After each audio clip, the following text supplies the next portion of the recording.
Bom dia, boa tarde, boa noite. Aqui é a Camila Abdo, novista pátria, com a doutora Patrícia Busato. Quem que é a doutora Patrícia? Ela é, na verdade, ainda advogada do pessoal do bairro que ficou alocado o Lula Livre. Vocês lembram daquele acampamento que o Lula Livre fez dentro de um bairro de Curitiba? Ela é a advogada que estava tentando salvar os moradores. Doutora, muito obrigada por aceitar falar com Vista Pátria. Imagina, o prazer é meu. Boa noite a todos e vamos contar tudo. Doutora, o microfone é da senhora, só que conta desde o início, quando a senhora olhou e falou assim: eu não acredito nisso. O microfone é da senhora. Obrigada. Olha, por incrível que pareça, tudo começou com uma fake news. Eu estava lá como uma cidadã comum, a Polícia Federal é próximo da minha casa, e, obviamente, não podia perder a oportunidade de ver, né, o presidiário chegando na Polícia Federal. Vou te dizer assim que foi o melhor ano novo de muita gente. Tinha champanhe, foi épico. E no mesmo dia, eu tinha recebido no meu celular a decisão liminar da Justiça, dizendo que eram proibidas manifestações no entorno da Polícia Federal, bem como acampamentos, né, em ruas e praças de Curitiba. Quando foi dali a 2 dias, 3 dias depois, eu vi toda aquela galera amontoada, em torno assim, de 500 pessoas com barracas na frente da casa das pessoas. E a imprensa estava noticiando que eles estavam cumprindo a determinação liminar, porque, afinal de contas, havia ali um circuito de um perímetro, né, de uma quadra em volta da Polícia Federal, não permitindo que eles se manifestassem próximos. Porém, a parte da decisão que dizia que eles não poderiam acampar em ruas e praças de qualquer lugar de Curitiba, essa parte ela era omitida pela imprensa. Aquilo eu fiquei, né, fiquei extremamente revoltada com aquilo, eu sou advogada há 20 anos, para mim aquilo era uma aberração, né? Mal sabia eu que ia ter tantas surpresas, quantas aberrações eu iria ver. E comecei ligando, né, ligando para os canais mesmo. Quem que é o jornalista responsável? Né? Fui ligando de canal em canal, e o único canal que eu, assim, tive uma resposta em que o jornalista também era advogado foi no Balanço Geral. E eu fiz essa retificação, essa conversa, tipo, 1 hora da tarde, no programa das 6, ele colocou a decisão no painel e falou, na verdade, estão noticiando pela metade, porque tem aqui embaixo. E aí, ele, né, começaram a dizer, então, a retórica começou a ficar complicada, eles começaram depois, aparecer os moradores e entrevistá-los, né, e começou-se aí eles não deram muita ênfase para outra parte, né? Mas aquela primeira fake news ficou meio frágil. Quando eu vi que as pessoas que mesmo assim, falei, gente, mas é liminar, não vão cumprir a liminar? O que aquelas pessoas estão fazendo lá? Vi a entrevista dos moradores, fiquei chocada com o que eu estava vendo, e aí eu falei, quer saber? Eu vou lá, vou bater na casa deles, e vou chamá-los para uma reunião e vou dizer, vamos cumprir essa liminar. E aí eu fui lá no bairro, na época tinha um ativista que fazia umas imagens lá no bairro tal, entrei em contato com ele, ver se ele conhecia alguém, conhecia um outro morador, e fomos lá, eu pulei as barracas, as cordas, né, e bati na casa das pessoas, e fui conversando com algumas delas, peguei uma sala de uma igreja aqui perto, chamei todo mundo, falei, olha, o meu nome é Patrícia, eu sou advogada, eu estou indignada com essa situação, vi a situação que vocês têm uma decisão que o beneficia, vocês não precisariam estar passando por isso, eu vou ajudá-los a cumprir. Veja, Camila, até aquele momento, na minha cabeça, né, 20 anos como advogada, era uma coisa simples. Eu tinha uma ordem judicial, era só cumprir. Né? Cumprir uma ordem judicial. Aquilo, para mim, não tinha nenhum tipo de discussão. Pois muito bem. As coisas... primeiro eu tentei entrar no processo com 20, 30 procurações dos moradores, o juiz não aceitou, e depois disse que eu precisava constituir uma pessoa jurídica. Nós constituímos, então, a Associação de Moradores do Entorno da Polícia Federal. Quando nós pedimos para entrar novamente no processo, o juiz disse, não, vocês não podem entrar no processo porque vocês têm interesse na causa. Eu queria entrar como amicus curiae. Amicus curiae, para quem não sabe, é quando uma parte, digamos, tem conhecimento sobre os fatos e ele entra no processo como amigo do juízo. Ou seja, quem melhor naquela situação para levar a verdade ao juízo. O juiz simplesmente disse, não, vocês têm interesse na causa, então vocês não podem entrar. Quando chegou no segundo grau, o desembargador tentou fazer uma conciliação e a gente conseguiu entrar no processo. Mas até esse dia, eu fui procurar, então, a procuradoria do município, né?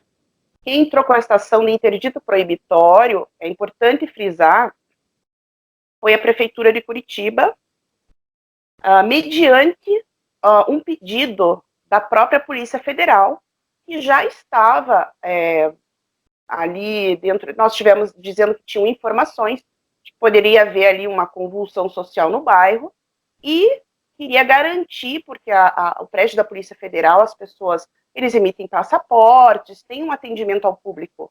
Eles queriam garantir esse atendimento ao público. Para minha surpresa, né, depois que a gente começou a fazer algum barulho, a imprensa estava em cima, a prefeitura fez um acordo com eles, o primeiro, e obviamente eles não cumpriram. Né? Daí eu descobri a primeira lei: jamais negocie com petista, jamais, jamais faça um acordo. Isso um advogado me falou.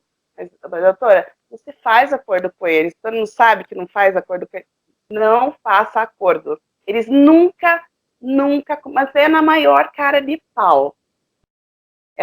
Nós conseguimos aí, foi feito o acordo, eles continuaram da mesma forma. O que eles criaram em todo o processo? Uma mentira processual. É isso que eles criaram. Tá? Foi isso que eles criaram dentro do processo. E o que eu ia fazer?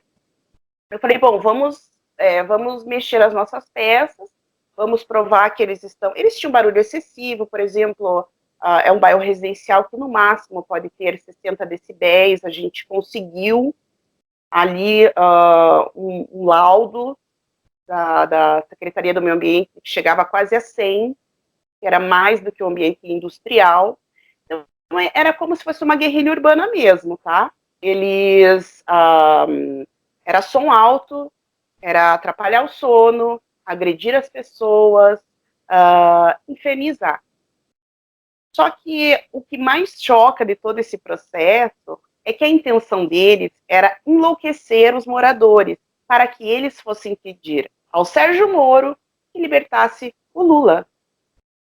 Esse era o pensamento das pessoas, né?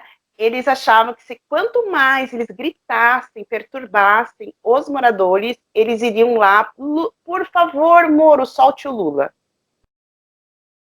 Era essa a lógica do pensamento, tá?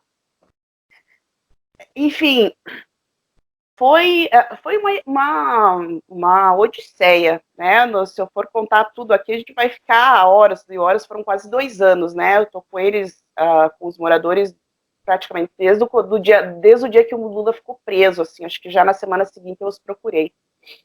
E a gente conseguiu ter vitórias, dava 2 passos, voltava 1.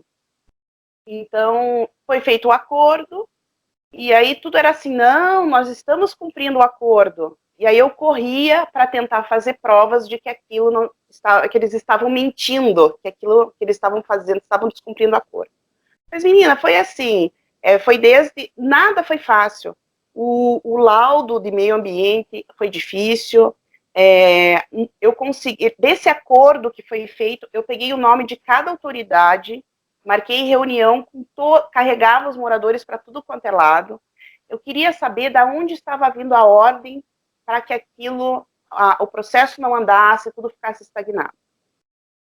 Bom, quando nós descobrimos esse acordo com a prefeitura e que eles não estavam cumprindo, eu falei, bom, gente, então vamos conversar, vamos para cima do prefeito, né? Nós pegamos e acampamos na frente da prefeitura, colocamos um caminhão de som e ficamos circulando, né, em volta da prefeitura. Levamos os moradores, ativistas, tudo. Enquanto isso, eu subi para a procuradoria, não, é tudo no grito, assim, não tem noção, é tudo assim na pressão mesmo. De jurídico, assim, era uma coisa Nós subimos lá na procuradoria, falei, escute, esse acordo não está sendo cumprido, né, tem laudo assim, né, mas não tem laudo, mas não tem isso. Bom, eu só sei que, para encurtar a conversa, eu consegui comprovar com documentos que não estava sendo obedecido esse primeiro acordo, e o prefeito, por Facebook, mandou outro procurador assumir o caso, por Facebook. A gente também batia a boca por Facebook também. Era uma coisa, né, super moderna, né, tudo a ver, assim, para mim, 20 anos de direito, eu nunca... foi um aprendizado enorme. E a gente foi conseguindo muito aos poucos, e desse jeito, aos trancos e barrancos, né? Eles inventavam um monte de mentiras, faziam uma vista grossa no processo, e aí aquilo empacava, né? Na segunda instância, a gente conseguiu eles começaram a forçar a barra para a gente ter uma conciliação. Foi todo mundo, foi a primeira vez na história do tribunal que foi feita uma conciliação a nível do Tribunal de Justiça, em segunda instância. Tinham 2 desembargadores, tinham todos os políticos do PT, da esquerda, os advogados. Um dos advogados deles, né, da esquerda, era o ex-ministro da Dilma, né, da Justiça, doutor Aragão. Não, era o Aragão na época, o Aragão. Era um deles, né? Um dos. Então, aquela banca de advogados, políticos na audiência. E aí eu lembrei do filme do Erin Brockovich, né? Levei 60 moradores e pedi, na época, para uma outra ativista colocar uma roupa bem bonita.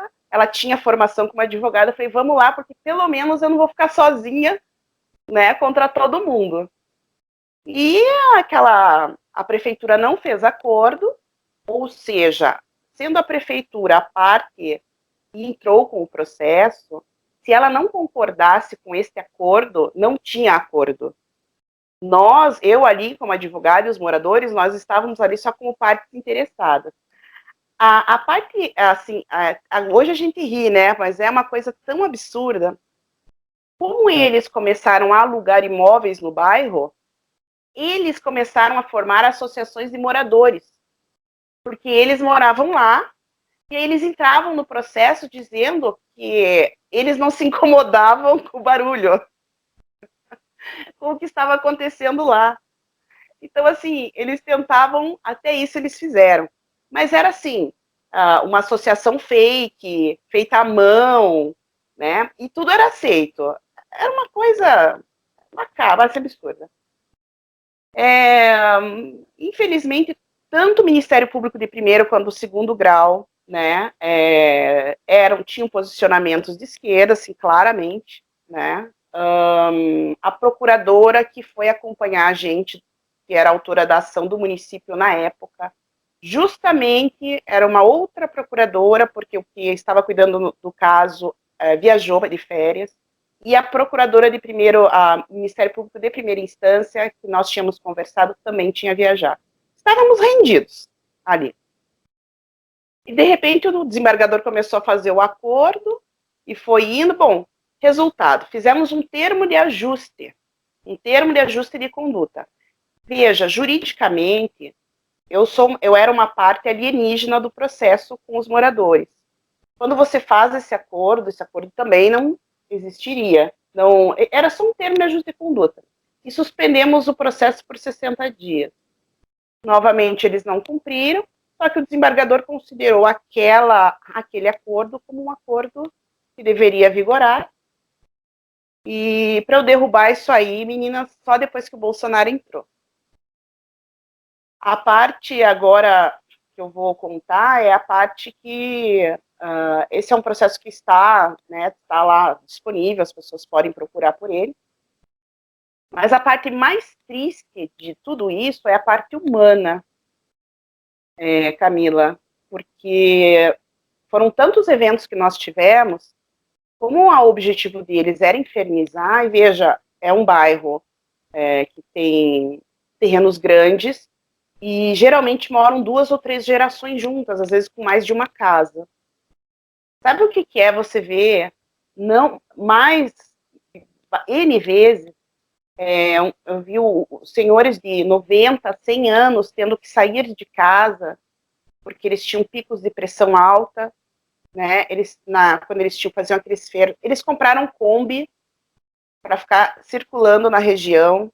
Então, assim, tudo que a gente vê de tortura psicológica foi feito no bairro. Casos emblemáticos até, que a gente... As necessidades fisiológicas humanas eram feitas na rua também, não eram? Sim, porque no começo eles até chegaram um pouco mais organizados com banheiros. Mas depois os banheiros foram reduzindo, né? Porque afinal de contas o PT não tem dinheiro, ele não roubou ninguém. Então, tudo era uma escassez. As pessoas iam lá, doavam. Eu achava engraçado, assim, que os carros que chegavam para fazer as doações era uma coisa, assim, que eu, como advogada, teria que trabalhar muito tempo para conseguir, né, galgar aqueles veículos super importados, né, nada semelhantes a ver aqueles veículos de Cuba que a gente vê. É bem diferente disso, né. A senhora ia falar de um caso emblemático. São os casos mais emblemáticos que eu tive em relação a problemas. Olha, em todo esse aparato todo, foram N boletins de ocorrência, e nós não tínhamos como identificar as pessoas, porque toda semana chegava uma leva nova de militantes. As notícias que eles davam, que eles comentavam, muitos eram obrigados a ir lá. Então, por exemplo, teve casos que eles narraram até para alguns moradores, que às vezes alguns iam pedir comida para os moradores. Olha, se você... foi o Lula que te deu a minha casa, a minha vida. Se você não for para Curitiba ficar uma semana, você vai perder. De São Paulo, olha, se você aqui que está ocupando aquela história de locar, né, imóveis vazios em São Paulo, se você não for ficar lá uma semana, né, a gente vai, você vai perder o teu imóvel. E as pessoas vinham, então às vezes vinha indígena. O mais emblemático dessa parte de caravanas eram estudantes, eles vinham lá com batuques, sempre com muito barulho. Ter muito barulho era uma coisa que eles sempre faziam. Os estudantes, eles ganhavam presença e nota dos professores de uma universidade, não sei de que estado, se era Minas Gerais ou Mato Grosso, se eles viessem passar uma semana aqui. Tipo, ganhavam nota, alguma coisa assim, se eles viessem passar uma semana aqui. Então, às vezes, tinha indígenas, muita criança e muita pessoa de idade, porque eles fazem isso também. Então, às vezes estava frio, você via pessoas com chinelo, pouca comida. E eles tinham moradores emblemáticos que eles provocavam. Os casos mais graves que eu tive foi de uma criança de 11 anos, em que eles perseguiam, a mãe levava a criança todo dia para a escola a pé, e essa criança, e eles iam xingando tanto a mãe quanto a criança durante o caminho. Então, eram palavras do tipo, seu arrombadinho, seu fascistinha, sua mãe é uma piranha. Tem que falar mesmo, né? Porque não fica só no imaginário. E a mãe dizia, não provoque, ignore. Aquilo na criança foi gerando uma raiva enorme. Ela não conseguia revidar, começou a ter problemas na escola, e aí culminou com automutilação. Ela pegava os apontadores, escola, a mãe tinha tirado tudo de casa, mas ele montava assim, ele tirava aquelas lâminas do apontador, às vezes roubava, pegava de amigos e colegas, tirava, e com aquilo ele se cortava. Começou a assistir vídeos de automutilação. Tá? Hoje ele tá bem. Hoje ele tá bem, teve trabalho psicológico, tudo. Eu tive pessoas idosas com síndrome de pânico, mortes de animais domésticos por estresse. Tinha animal que tinha que tomar Gardenal. Tá? Então, os animais morriam de estresse, tá? Com aquilo. Ameaças de morte. Desde o início disseram que na saída iam quebrar tudo, iam por fogo. Diziam que sabiam aonde trabalhava, eles sabiam os horários de chegada, de saída. Tinham duas crianças, duas jovens que chegavam em casa um pouco antes da mãe e do pai. Sei que elas ficavam ali 10, 15 minutos, chegavam 10, 15 minutos antes dos pais. Para que elas não precisassem passar pela frente do terreno onde eles estavam, elas entravam por uma escada da vizinha e entravam pelo telhado. O caso mais grave que eu tive foi de um professor que frequentava a milícia, a milícia, né? Milícia não, né? Os guerrilheiros lá, a vigília Lula Livre, e ele começou a reconhecer entre as filhas das moradoras uma aluna da escola que ele dava aula. E pela internet ele começou a incitar outros alunos de mesmo pensamento ideológico para que atacassem a filha da moradora. Recém tinha acontecido a questão do Bolsonaro e eles falavam morte aos fascistas. Bom, a história culminou com a polícia dentro da escola e a garota de 14 anos presa com uma faca, dizendo que no final da aula iria esfaquear a filha da moradora. Então, assim, a condição humana dessas pessoas... Então, assim, pessoas que pararam de fumar voltaram a fumar. Eu tive jovens que tinham... entraram em crises, em surtos, tiveram que ir para clínicas psiquiátricas. Teve uma senhora com AVC, lá ela chegou a falecer, também tinha muito problema recorrente de pressão alta, e tudo isso, veja, até os laudos médicos, elas estão juntados no processo. Tínhamos ali boletins de ocorrência, que nunca conseguimos encontrar os culpados, porque eles trocavam, iam embora, cometiam os delitos e iam embora. E para retaliar, os moradores, eles começaram a processar e fazer boletim de ocorrência contra os moradores. Então, eu tive que, em N audiências criminais, defender os moradores. Tá? Então, assim, foi uma coisa muito desgastante mesmo. Esse caso me tomou muito... Era todo dia. Criamos página, depois que a imprensa saiu um pouco de cena, foi criado página, tudo. Mas nunca a gente conseguiu 100% que uma ordem judicial fosse cumprida. Sempre tinha um acobertamento, sempre havia leniência, sempre havia um grupo beneficiando esse tipo de ato no bairro, o que deixava, ainda aumentava ainda mais a angústia dos moradores por frustração. A multa que eles tinham, multa diária de R$500 mil por descumprimento de ordem, foi reduzida há pouco menos de um mês para R$50 mil no total. Ou seja, eles já estavam com uma multa milionária. e a segunda instância reduziu para 50 mil reais. Na verdade, era 5 mil reais por dia até o patamar de 50. Que eu lembre, acho que 50 mil cabe até numa cueca, né? Então... Cabe na cueca, sim. Cabe também numa mala dentro de um apartamento de um amigo, cabe. Segundo falaram pro ministro Sérgio Moro, na época que ele era juiz, uma mochilinha cabe em 3 milhões, né? Falaram isso. Então, 50 mil, para quem roubou trilhões, realmente são coisas assim que eu, como advogada, nunca vivi na minha vida. Trabalhei 10 anos dentro do judiciário, os primeiros 10 anos que fui formada, como assessora de desembargador, juiz, e nunca tinha visto o tamanho ativismo judicial. Foi um choque para mim. Descobri que eu achava que ainda a gente tinha uma tábua de salvação no judiciário.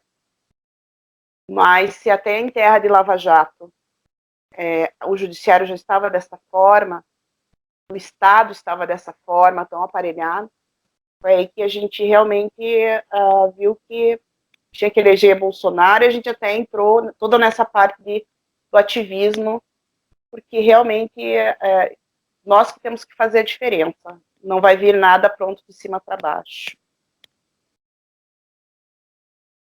E doutora, me diz uma coisa, na questão da higiene, a gente, aqui em São Paulo, pelo menos, não sei em outros estados, mas a gente tinha muito pouca notícia sobre o Lula livre. Inclusive, havia mídias que noticiavam que os moradores não estavam mais tão contra, que tinham desenvolvido uma amizade e que, inclusive, até apoiava o acampamento. Mas a única coisa que realmente incomodava, às vezes, era o cheiro da falta de higiene. Essa notícia realmente é verdadeira? Alguns moradores passaram a se simpatizar pela causa e realmente tinha esse cheiro de falta de higiene? Olha, petista mora em todos os lugares, né? Então, nós tivemos um caso de uma moradora que estava, inclusive, a população do bairro sempre ajudou, a pessoa sempre passava por muita dificuldade, e ela alugou a casa dela para a militância, tá? Então, nunca houve nenhum tipo de conivência dos moradores. O que existiram foram imóveis que foram locados pela militância para que pudessem ocupar esses imóveis, tá? E como eu disse para você, eles faziam associação de bairro fake, porque era associação de moradores dos imóveis que a própria militância, que a própria esquerda alugava. Então, tudo é mascarado. Foi mascarado no processo. A pior parte do processo foi uma vez que eu juntei 30 vídeos do que acontecia lá, atos notariais, depoimentos. O desembargador pediu para que o oficial de justiça fosse até o local, e por 2 vezes o oficial de justiça certificou no processo que não estava acontecendo nada demais no bairro e o acordo não estava sendo quebrado. Eu tenho isso no processo. Porque aqui o que chegava pra gente é que a única coisa que eles faziam era assim, ó, bom dia Lula, boa tarde Lula e boa noite Lula. E acabou, não tinha barulho, não tinha nada. Que eles ficavam lá na deles, caminhavam pelo bairro, algumas crianças foram matriculadas em colégios, e uma vida normal. A única coisa que realmente incomodava era às 6 horas da manhã, bom dia Lula, meio-dia, boa tarde Lula, e 10 horas da noite, boa noite Lula. É isso que passa aqui. Não, na verdade, inclusive, diziam que você ganhava ali, acho que R$70 ou R$100 para você ficar gritando pelo bairro Lula livre o dia inteiro. Tá? As pessoas tiveram episódios em que uma ou 2 vezes, os moradores se manifestaram contra essa opressão da militância. Nós temos tudo isso em vídeo, tá com a polícia, mas as pessoas somem, tá? desaparecem. A gente identificou muitas pessoas, mas elas desapareceram. Elas chegaram a atacar as pessoas com rojões, fogos de artifício virados para as pessoas, para os moradores. Tá? Então, se matasse, os caras somem e acabou aí. Cada um com seus problemas. Exatamente.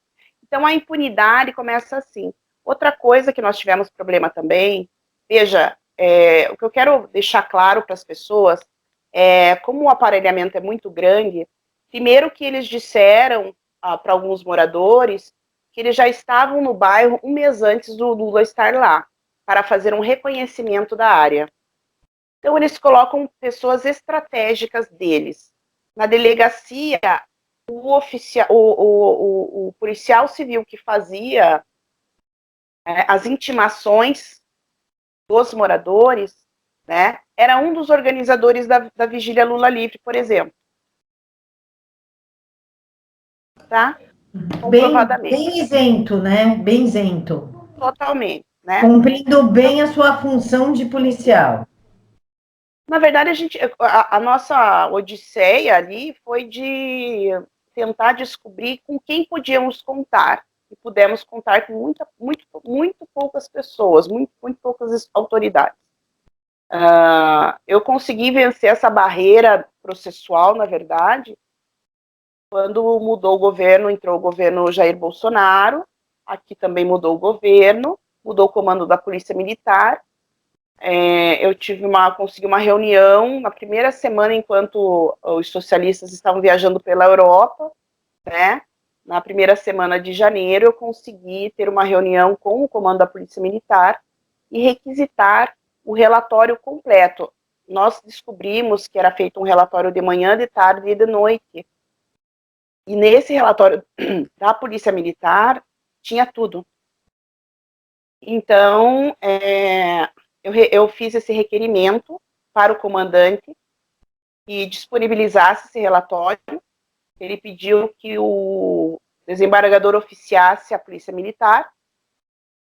E eu cheguei na sala do desembargador com 2 oficiais e mais o procurador do município, dizendo que o que existia num processo era uma mentira, e ele, como juiz da causa, eu esperava que ele seguisse os preceitos de que o juiz busca a verdade processual. Bom, para resumir, o procurador do município achou que o desembargador ia me dar voz de prisão. Mas, enfim, a gente conseguiu restabelecer a verdade, conseguimos aí ter a ordem do interdito proibitório restaurada, e, inclusive, esses documentos todos foram parar no processo do Lula, o processo de execução.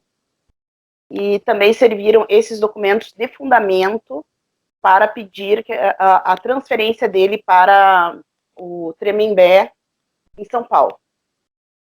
Trabalho de 1 ano e meio que o STF acabou em 1h30, né? Porque ele acabou ficando aqui. Então, é muito desgastante, porque nós chamávamos a polícia vinha, mas sempre tudo com muitos dedos. Ai, não, porque eles podem fazer isso, eles podem fazer aquilo. Então, assim, uma das coisas que eu acho que mais revoltou, até hoje revolta a população, a gente conseguiu a ordem judicial, e mesmo assim ela sempre era descumprida, e mesmo assim todo mundo fazia vista grossa. Então, tá podendo conversar, contar isso agora que amanhã ninguém... Porque a gente tem um limite para contar as coisas, porque eles iam retalhar os moradores no dia seguinte. E agora a intenção é justamente contar a verdade, porque eles estão escrevendo um livro sobre isso. Claro que nessas partes eles não vão contar. E nós contaremos a história que realmente aconteceu. E de glamour não tinha nada. Dá até para fazer um outro livro, né? Tipo um livro resposta. O deles é Conheço os Bastidores Lula Livre, e aí o livro resposta é Conheço o Inferno Lula Livre. Doutora, e os professores? Ou esse professor que incitou as meninas contra essa aluna de 14 anos, não aconteceu nada com ele? Tudo ok? Ele está trabalhando, está doutrinando crianças? Que fim que esse cara deu? Olha, o máximo que eu consegui com todos esses processos, esses boletins de ocorrência, foi juntar todos acho que deram, sei lá, acho que 40 ou 50. Tudo acabava em nada. E o que eu fiz foi juntar todos esses boletins de ocorrência, conversar com o delegado encarregado e pedir a ele que encaminhasse ao Ministério Público e classificasse como ato terrorista. O que eu vou conseguir disso, eu não sei. Mas... isso que eu ia perguntar, eles fizeram, então, ou ainda está andando? Ainda está andando, foi mandado para o Ministério Público, né, está caminhando isso. Mas eu confesso que começam a criar atrapalhos, não acha tal pessoa, não acha X, não acha Y, mas nós, assim, tudo que nós pudermos prosseguir, nós vamos prosseguir, tá? Inclusive, achei até que o município ia recorrer dessa multa, né, que de, sei lá, 30 milhões foi para 50 mil as multas de descumprimento. Então, é esse descaso, essa impunidade que também corrói.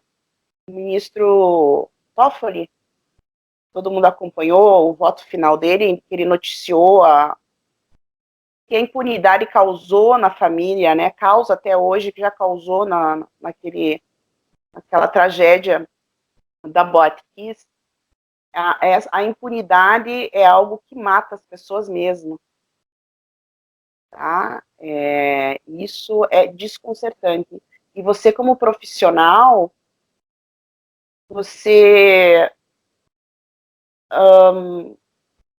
a frustração é enorme, porque você tem conhecimento de que aquelas pessoas têm o direito, você tem a ordem judicial, você tem tudo nas mãos, mas você não consegue executar. Então, doutora, ele foi solto, eles já foram embora? eles chegaram aí em São Paulo, em São Bernardo, à tarde. Os bastidores, as horas que antecederam a saída dele foram bem tensas. Fui chamada pela manhã, 11 horas da manhã, na Polícia Federal para ter uma reunião. E ali eu fiquei sabendo que até o final da tarde ele já estaria livre. O meu maior medo, primeiro, é que eles cumprissem a ameaça de quebrar e queimar tudo na saída. E isso colocaria os moradores em risco. E também eu tinha a preocupação, sim, de que, sendo Lula hoje uma figura política inexpressiva, inelegível, um arquivo ambulante, que deve ter chantageado muita gente de dentro da cadeia, da suíte, para conseguir tudo o que ele conseguiu, o meu receio era que ele seria mais interessante para a esquerda virar mártir, né, do que ficar por aí. Então, seria algo assim, uma catástrofe, seria um caos no país. E com certeza podia ter surgido um Adélio ali no meio, e com certeza esse Adélio seria alguém ligado, seria um bolsominion, seria alguma coisa do jeito. Então eu tinha esse receio, pedi para as autoridades para que providenciasse uma aeronave para levá-lo até o aeroporto. Tentei, falei, o secretário de segurança, que foi muito pronto nos ajudar, nós tentamos de toda sorte. Mas, como sempre, eles fazem o que eles querem. O acordo aí, o máximo que nós conseguimos foi que o juiz que liberou o Lula fizesse ali uma menção na decisão dele para que seguissem protocolos de segurança não falou, a nossa ideia era que ele determinasse a Polícia Federal de tirá-lo dali com a aeronave. Isso não aconteceu.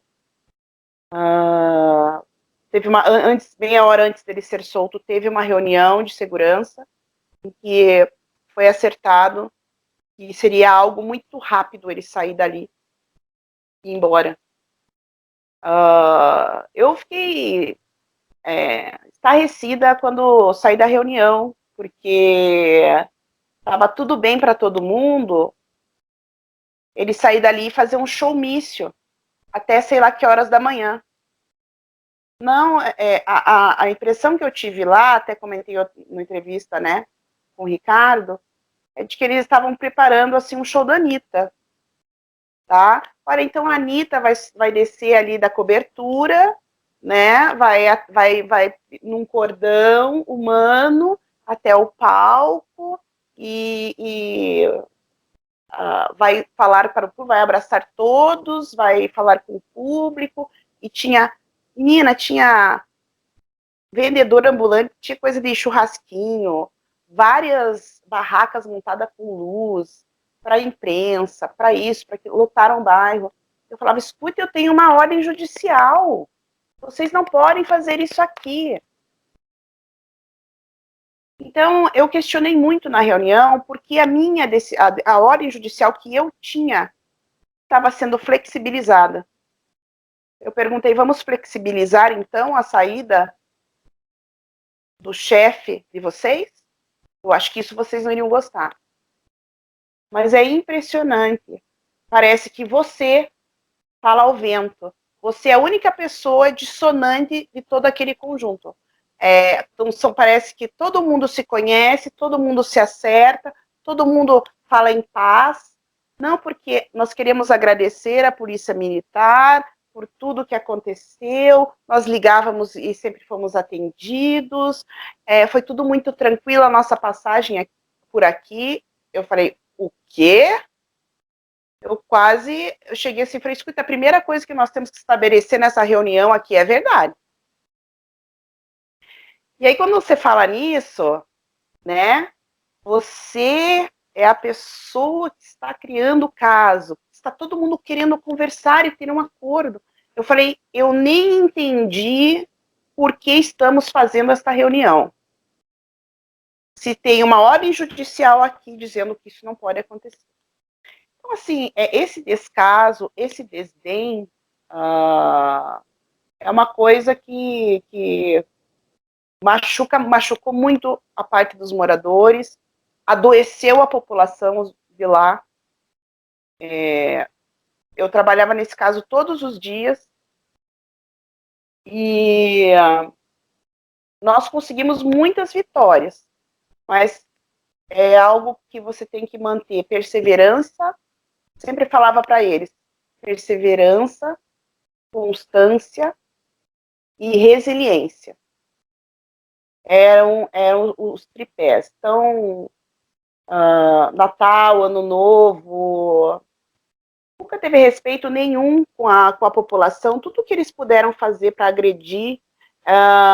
Quando tinha as últimas festas que tiveram, eles fazem toque de recolher para os moradores, o MST dava toque de recolher para eles.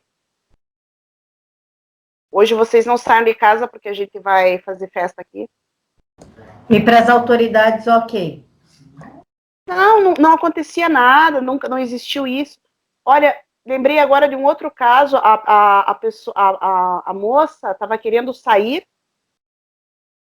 para ter um filho. Eu vi o teu filho ali, agora eu lembrei. Ela estava grávida, estava parindo. E ela não conseguia sair de casa, porque a casa dela estava bloqueada pelos militantes. Ela quase chamou a polícia, eles pegaram uma mangueira e começaram a jogar em cima das pessoas. Até a polícia militar ficou brava com eles. A moça quase teve um bebê ali na calçada, a moradora. Então, assim, são coisas tão absurdas. Com o tempo a gente vai... Eu tenho que começar a escrever, até porque são tantas coisas que aconteceram. Sabe, a ameaça de morte era constante, bomba de madrugada para acordar as pessoas, barulho intenso. Era realmente uma tortura psicológica programada, era uma guerrilha urbana em pleno século XXI aqui em Curitiba. Aquele manual do Marighella, com certeza, foi seguido à risca por eles, tá? É até difícil a gente controlar as palavras, porque eu sou mãe, tenho mãe, minha avó é idosa, então você que se coloca em cada. Eu tenho uma filha de 11 anos, eu lembro do menino de 11 anos, né? Enfim, a gente acaba se colocando no lugar de cada pessoa que a senhora comentou a história e começa a gerar uma revolta muito grande, né? A gente tem até uma certa dificuldade de manter a ética e o profissionalismo aqui, que é a isenção, é ouvir e ok, incomoda, né? É difícil. Doutora, depois que ele saiu, ele fez um comício, aquele circo todo, e ele proferiu algumas palavras contra o Deltan e Sérgio Moro. A senhora, como advogada, ele feriu a lei? Porque o pessoal está falando que ele feriu a lei, que ele pode ser preso sim, até pela incitação ao terrorismo, limitar o que está acontecendo no Chile. Essa declaração que ele fez hoje, obviamente que tudo que ele proferiu ali, na saída, crimes contra a honra, com certeza, né? Mas o grave foi o que ele fez lá em São Paulo, que fez incitar, querer que aquilo que está acontecendo no Chile aconteça aqui.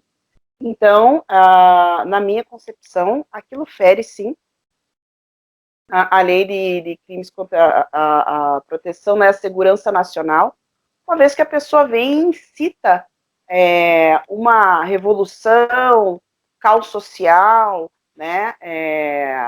Eu acho que, na verdade, o Lula, ele já entendeu como é que a banda, há muito tempo, como é que a banda toca junto aos camaradas, e deve estar louco para voltar à segurança da cela, né?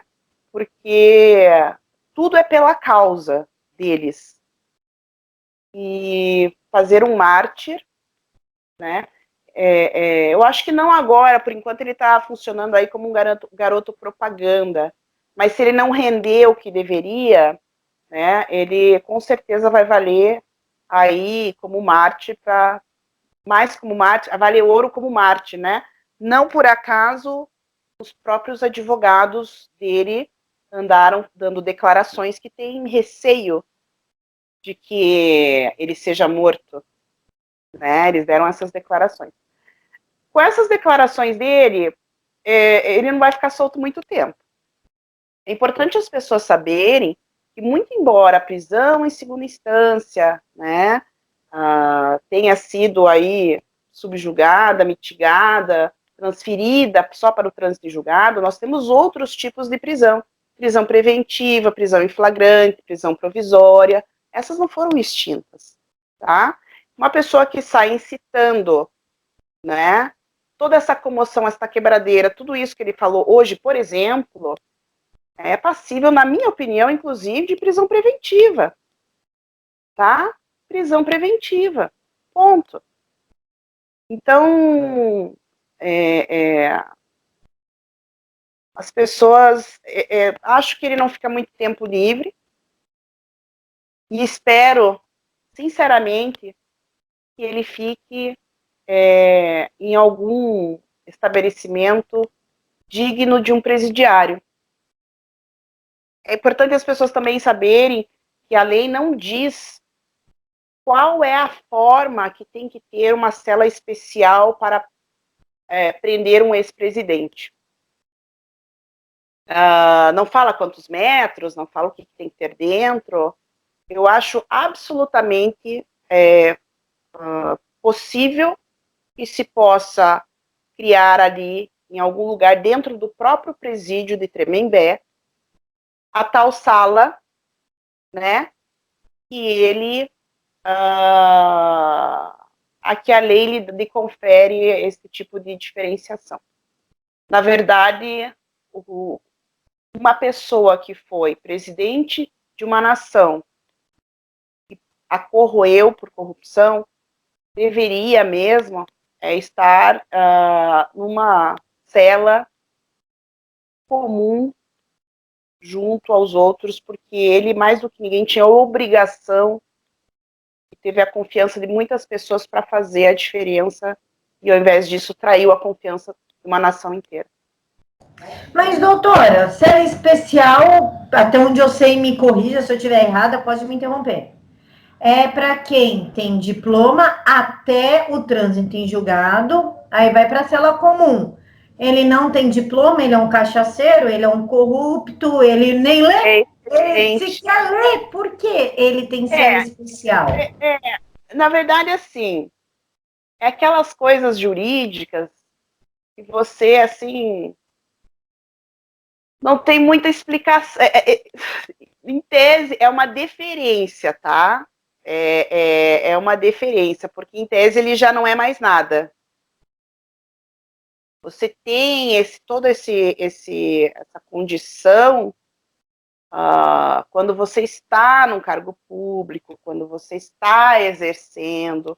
Então, se formos cumprir a lei à risca, na situação do Lula hoje, nem, né, uma cela toda especial ele teria. Qual que seria um argumento plausível hoje para justificar uma cela especial? Ele como ele foi chefe de Estado, ele foi uma pessoa que teve acesso a muitos segredos de Estado. Então, ele poderia ser ali alvo, se ele ficasse com presos comuns, alvos de algum tipo de achaque, tortura, que pudessem fazê-lo dizer, entregar coisas, onde estão armamentos, onde fica isso, então, segredos de Estado. Então, essa é vou te dizer assim, que é uma justificativa mais plausível para as pessoas não ficarem tão revoltadas dele ter esse tratamento especial, digamos assim. Porque ele teve acesso, sim, a muitos segredos de Estado, e junto com presos comuns, ele poderia ser aí um alvo fácil para achaques e colocar em risco justamente, né, a segurança nacional com esses segredos que ele carrega, como chefe, que ele carregou, que ele tem conhecimento como chefe de Estado. Ué, mas não é ele que fala que adora ficar perto de pobre, que ele gosta de pobre, que ele é pobre, que ele fala com pobre. Ele seria o rei, horas. Eu vou te contar uma que você vai adorar. Você me fez lembrar. Hoje aconteceu uma coisa maravilhosa que os moradores me contaram. O Lula não gosta de pobre. Você falou do negócio do banho? Sim. Tinha muita gente sem banho lá. Muita droga. Gente drogada. Gente bêbada. Tá? E quando o Lula saiu da Polícia Federal, só aqueles, digamos assim, mais chegados dele ficaram ao redor, as lideranças, digamos assim, só essas pessoas tiveram acesso ao Lula. Ele não olhou na cara de nenhum pobre. E muitos estavam revoltados hoje, inclusive uma moradora me relatou, que ele falou assim, e agora? Né, ela falou, a moradora falou assim, vai ficar aqui? Ele falou assim, ele nem olhou na nossa cara, porque a gente ficou aqui, porque a gente não sei o quê. Bom, o rapaz falou, eu não quero mais ser um idiota. Pegou a estrela do PT, a menina rasgou, jogou no chão e falou, não vou ser mais um idiota. Ainda bem que ele sabe que ele é idiota, né? Almas estão sendo salvas. Eles descobriram que Lula não gosta de pobre. Aí é esse tipo de gente que vai, abre a boca e acaba como o Celso Daniel. Porque fica por aqui com a traição, fala, vamos falar a verdade? Então vamos falar a verdade. E abre a boca, vira um Celso Daniel. Exatamente. Nossa República tem muitos segredos. Tá? Ainda mais a República de Curitiba. A República de Curitiba, então, menina, a gente tá. Eu também tinha comentado com você, outras informações do day after, né, o dia seguinte, alguns militantes falaram. Como é que a gente tem acesso a essas informações? Bom, a gente transformou os moradores ali que eu falei ontem até para o Ricardo, né?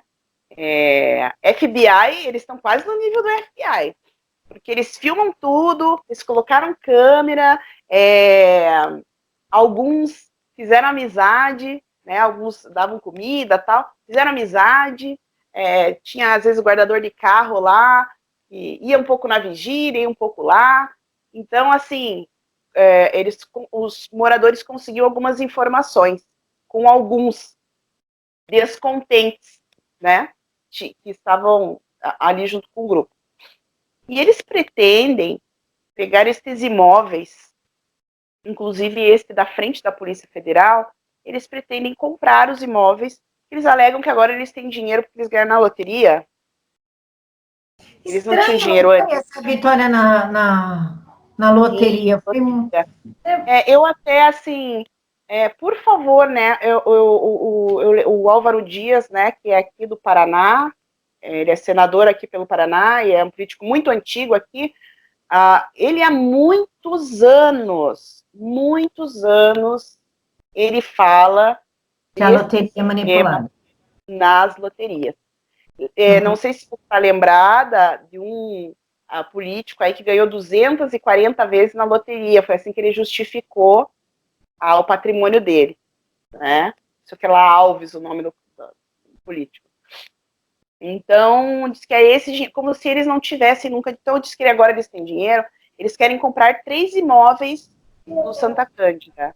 Um para fazer um memorial da vigília, tipo um museu, ou uma sede lá do movimento deles, 3 imóveis.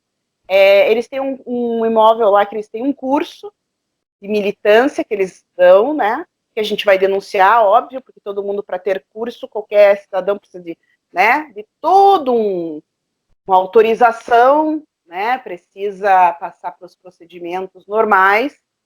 Qualquer escola, né? Precisa. E é assim que nós fazemos. Então, a gente teve problema de toda a ordem. Nós tínhamos crianças que a gente via em situação de risco, porque você via que dormiam todos juntos naquelas casas, às vezes 30 pessoas dormiam amontoadas com crianças, todo mundo junto. Ligávamos para o conselho tutelar não vinha. Aqui em Curitiba, você liga para um telefone único e pede algum serviço, faz uma reclamação, uma solicitação para a prefeitura. Nós descobrimos que estas solicitações não chegavam no destino final. As solicitações dos moradores eram simplesmente arquivadas sem atendimento. Alguém no sistema interceptava, era o que a gente encontrava. Então, aí o que a gente fez? Falei com o procurador, a gente pegava uma pessoa responsável, né, a gente fazia o protocolo e mandava para essa pessoa. Então, assim, tudo a gente teve que pular o cerco que eles faziam na parte estatal do Estado, né? Quer dizer, aquele problema que eu tive com o policial civil, né, eu tive que conversar com o delegado, chefe, sobre ele. Às vezes ele chegava às 10 horas da noite e batia na casa dos moradores, tá? Então, assim, tudo foi... Não, pera, o policial... Eu? O policial civil batia na porta de vocês de noite para quê? Para entregar intimação, dizer que tinha que comparecer, porque, como eu falei para você, como os moradores começaram a fazer boletins de ocorrência contra os integrantes da vigília, eles também se acharam no direito de fazer boletim contra os moradores. Só que os moradores têm endereço fixo. É fácil localizar os moradores. Gente de bem tem endereço fixo, não se esconde, né? Trabalha, tudo. E eles eram nômades. Então a gente não tinha como... e também o agente nunca encontrava ninguém. Até que a gente descobriu, né, por vídeos, por lives, ali os moradores assistiam muita live, muita deles, para saber o que estava se passando, até que eles começaram a descobrir, ver esse policial no meio da vigília, e conversando e vendo vídeos e fotos, descobriu-se que ele era um dos responsáveis pela própria vigília, já era militante de muitos anos. Que fim tem esse policial? Tá atuando, tá recebendo dinheiro do Estado, tá trabalhando, tá lindo e maravilhoso. Exatamente. Que A maravilha. gente, agora, né, como a demanda é tanta coisa, se eu não me engano, já foi aberto um procedimento na corregedoria sobre ele. A gente vai, tudo que a gente pode fazer, a gente faz.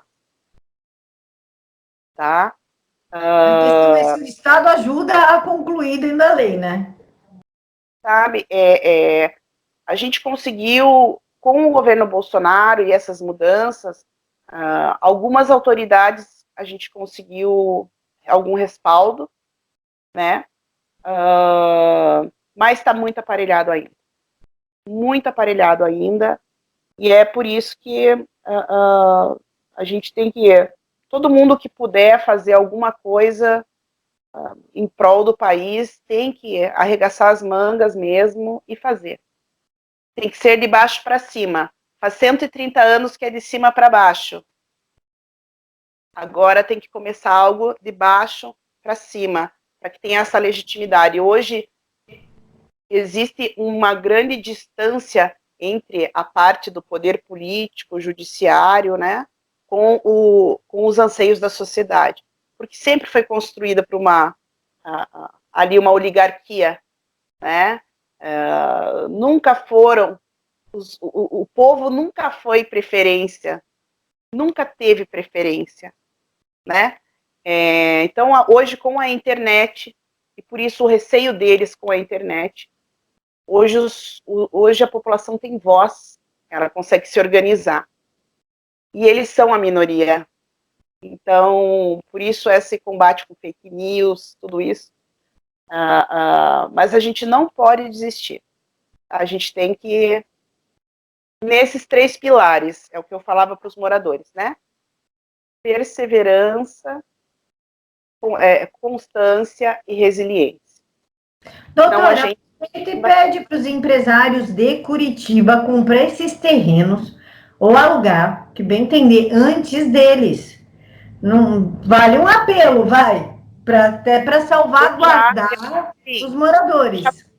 Eu já conversei com alguns, não vamos comprar o terreno. E aí eu fiz buscas imensas, porque alguns terrenos ali são muito antigos, né? Fiz toda uma busca. E aí eu falei, bom, vamos comprar então o terreno, eu entro lá em contato e tal. Aí a pessoa acabava me mandando uma lista. Será que o Lula vai ficar lá mesmo? Será que o fulano quer vender? Será que... Então, uma lista de exigências, né? Não era... na hora do vamos ver, na hora do vamos fechar, na hora do... São poucas pessoas realmente que ajudam, tá? A verdade é essa. É aquela família de 10 filhos em que só um geralmente ajuda o pai e a mãe na hora que precisa. Então, isso... vou procurá-los de novo, aprendi muito ainda mais a ser... passar um verniz na cara, né, na cara de pau e pedir mesmo. A gente vai quebrando certos tabus e pede, pede, pede, pede. Não é por falta de pedir. Doutora, a senhora quer fazer suas considerações finais para o pessoal que está aqui acompanhando a gente, para a galera do Vista Pátria? Olha, eu queria dizer para vocês que uma coisa que nós não vamos deixar que aconteça agora, nesse novo ciclo, é deixar que a esquerda seja hegemônica ao contar as suas histórias. Nós também vamos escrever a nossa parte, para que as próximas gerações não fiquem em dúvida nenhuma do que realmente aconteceu. Não como foi, regime militar, tortura, quem eram. Bom, eu acho que descobrimos quem eram esses personagens, são os mesmos. Então, é muito importante que as pessoas comecem a perceber esse ambiente, registrar o que está acontecendo, contar o que está acontecendo, e é o que nós pretendemos fazer ali com relação ao Santa Cândida. Nós não vamos deixar que aquilo que aconteceu seja algo belo, lindo e emblemático, como se fossem heróis da resistência, porque não tem nada a ver com isso. O que nós tivemos em Curitiba foi um episódio de guerrilha urbana aplicada no século XXI, e é isso que nós vamos contar.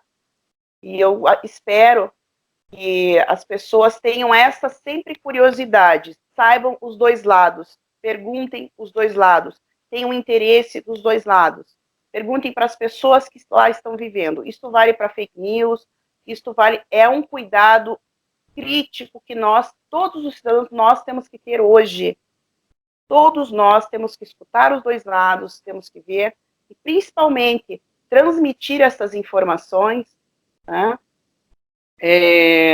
de forma verdadeira. Porque a esquerda é muito fácil de você derrubar, ela é só a verdade mesmo, você não precisa colocar enfeite nenhum.